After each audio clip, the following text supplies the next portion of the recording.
पिंपरी गावात एक राजू नावाचा मुलगा राहत होता. खूप हुशार होता, पण गरीब घराण्यातील होता.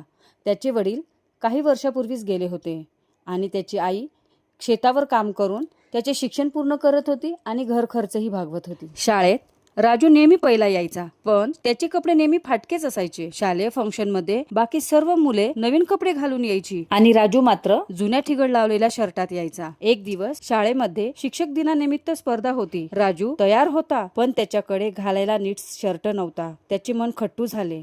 स्पर्धेच्या आदल्या रात्री त्याने आईला विचारलं, आई, उद्या सगळे नवे कपडे घालतील आणि मी.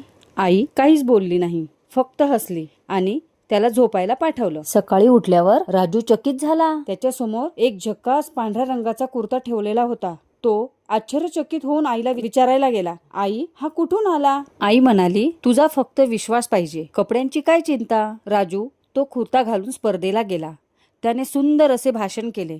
सगळ्यांना त्याचे भाषण खूप आवडले. सगळ्यांनी मोठ्याने टाळ्या वाजवल्या आणि राजू त्यात पहिला आला. राजू घरी आला.